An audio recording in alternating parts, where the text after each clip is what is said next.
IPL 17వ సీజన్లో భాగంగా తన తొలి మ్యాచ్లో హైదరాబాద్ పోరాడి ఓడింది.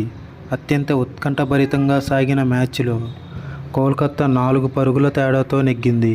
209 పరుగుల భారీ లక్ష్యంతో బ్యాటింగ్ చేసిన హైదరాబాద్ నిర్ణీత 20 ఓవర్లలో 7 వికెట్లు కోల్పోయి 204 పరుగులు చేసింది. 145 పరుగులకు 5 వికెట్లు కోల్పోయి ఓటమి దిశలో సాగుతున్న తరుణంలో హెన్రిక్స్ క్లాసెన్ 29 బంతుల్లో 63 పరుగులతో 8 సిక్స్లతో ఆకాశమే హద్దుగా చెలరేగాడు. ఓపెనర్లు మయాంక్ అగర్వాల్ 32, అభిషేక్ శర్మ 32 విలువైన పరుగులు చేశారు. కోల్కతా బౌలర్లలో హర్షిత్ రాణా 3 వికెట్లు, రసెల్ 2 వికెట్లు తీయగా వరుణ్ చక్రవర్తి, సునీల్ నరైన్ తలో వికెట్ పడగొట్టారు. 209 పరుగుల లక్ష్యంతో బ్యాటింగ్ చేసిన హైదరాబాద్ ఓపెనర్లు తొలి వికెట్కు 5.1 ఓవర్లో 60 పరుగులు భాగస్వామ్యం నెలకొల్పారు.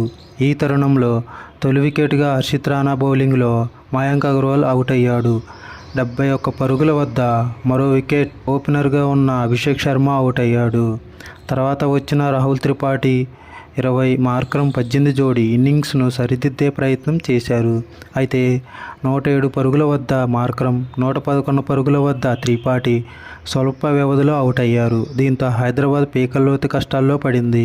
అబ్దుల్ సమద్ 15, షాబాజ్ అహ్మద్ సహకారంతో క్లాసెన్ రెచ్చిపోయారు. ఈ క్రమంలో చివరి 2 ఓవర్లలో హైదరాబాద్ లక్ష్యం 39 పరుగులు కాగా 19వ ఓవర్లో స్టార్క్ బౌలింగ్లో క్లాసెన్ 3 సిక్స్లు, షాబాజ్ 1 సిక్స్ కొట్టడంతో మొత్తం 26 పరుగులు వచ్చాయి.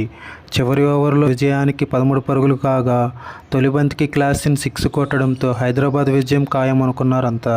తర్వాత ఓ బంతికి సింగిల్ వచ్చింది. మూడో బంతికి షాబాజ్ అవుట్ కావడంతో మ్యాచ్ మరింత తారాస్థాయికి వెళ్ళింది. తర్వాత వచ్చిన జాన్సన్ సింగిల్ తీసి క్లాసెన్కి స్ట్రైక్ ఇచ్చాడు. అయితే భారీ షాట్ ఆడే క్రమంలో క్లాసెన్ అవుట్ అయ్యాడు. ఇక చివరి బంతికి 5 పరుగులు అవసరం కాగా కెప్టెన్ కమిన్స్ 1 పరుగు చేయలేకపోయాడు. దీంతో మ్యాచ్ కోల్కతా వశమైంది. అంతకుముందు బ్యాటింగ్ చేసిన కోల్కతా నిర్ణీత 20 ఓవర్ 208 పరుగులు చేసింది. తొలుత సాల్ట్ 54 పరుగులు 40 బంతుల్లో 3 సిక్స్లు 3 ఫోర్లు అర్ధశతకంతో మెరవగా చివరిలో రసెల్ 25 బంతుల్లో 64 పరుగులు చేసి విశ్వరూపం ప్రదర్శించాడు. రమన్దీప్ సింగ్ 35, రింకు సింగ్ 23 విలువైన పరుగులు చేశారు. కోల్కతా చివరి 5 ఓవర్లో 103 పరుగులు రాబట్టడం విశేషం. హైదరాబాద్ బౌలర్లో నటరాజన్ 3 వికెట్లు పడగొట్టగా మార్కండే 2 వికెట్లు తీశాడు.